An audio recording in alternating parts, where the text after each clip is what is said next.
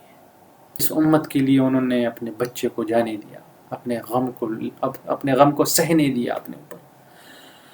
تو قیامت کے دن جب وہ کہیں گے یا رب امتی، میرے پیارے دینی بہنوں بھائیوں، اللہ ہمیں معاف کر دے گا. تو میں آپ کو بتا رہا تھا کہ قیامت کے دن اللہ کیا کرنے والا ہے، اور میں آپ کو بتا رہا تھا کہ نماز کا جو دوسرا انعام ہے وہ قبر کے عذاب سے بچنا ہے. تو قبر کا عذاب، اب قبر کے عذاب سے تو اگر کوئی بچ گیا تو وہ تو مزے میں ہے، کیونکہ حشر میں تو یہ ہونے والا ہے. اس لیے یہ جو 5 وقت کی نماز ہے اس کا اہتمام کریں.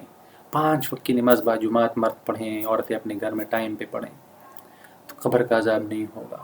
کیونکہ آج اگر ہم مر گئے اور قیامت تک قبر میں پڑے رہے تو قبر میں ہمارے ساتھ کیا کیا ہوگا. آپ صلی اللہ علیہ وسلم کی بے شمار احادیث موجود ہیں، کتنے سخت عذاب ہیں قبر کے. تو اس سے بچنا ہے 5 وقت کی نماز. تیسرا انعام ہے پل صراط پر سے اللہ جل شانہ بجلی کی چمک کی طرح گزار دیں گے. اب یہ کتنا آسان ہے کہہ دینا کہ پل صراط پر سے اللہ بجلی کی چمک کی طرح گزار دیں گے. میں آپ کو بتاتا ہوں کہ بجلی کی چمک کی طرح پل صراط پر سے گزارنے کا مطلب کیا ہے. آپ کو پتہ ہے پل صراط کتنا لمبا فاصلہ ہے؟ پل صراط ہے 1500 سال کا فاصلہ، 1500 سال کا فاصلہ. اور پل صراط ہے بال سے باریک، تلوار کی دھار سے تیز ایک راستہ.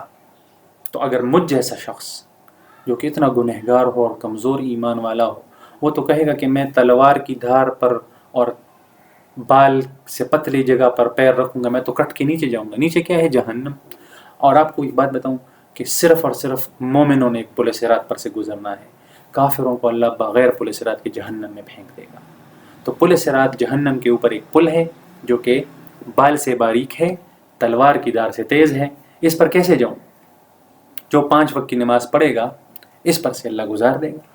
اب یہ 1500 سال کا فاصلہ ہے، 500 سال چڑھنا ہے، 500 سال سیدھا جانا ہے، 500 سال اترنا ہے، اور بجلی کی چمک کی طرح اللہ گزار دے گا. کتنا بڑا انعام ہے یہ، سوچے ذرا. پل صراط سے گزرنا کوئی مذاق نہیں ہے. 5 وقت کی نماز آپ کو اس پر بجلی کی چمک کی طرح گزار دے گی. چوتھا انعام، اللہ جل شانہ بے حساب جنت میں داخل کریں گے. اب بے حساب جنت میں داخل کرنا، اس پر حضور صلی اللہ علیہ وسلم کی ایک حدیث ہے جس کا مفہوم ہے کہ آپ صلی اللہ علیہ وسلم فرماتے ہیں یا اللہ میرا حساب آسان کرنا. عائشہ رضی اللہ تعالیٰ عنہ نے عرض کیا یا رسول اللہ آسان حساب کیا ہوتا ہے؟ تو آپ صلی اللہ علیہ وسلم نے فرمایا کہ میں اللہ کی بارگاہ میں اللہ کے سامنے ہوں، میرا عمل نامہ اللہ کے ہاتھ میں ہے، اور اللہ جل شانہ میرے عمل نامے کے ورق الٹا کر دیکھ رہے ہیں. اور اگر انہوں نے مجھ سے پوچھ لیا کہ محمد یہ کیا، تو میں بھی ہلاک ہو جاؤں گا. اللہ اکبر.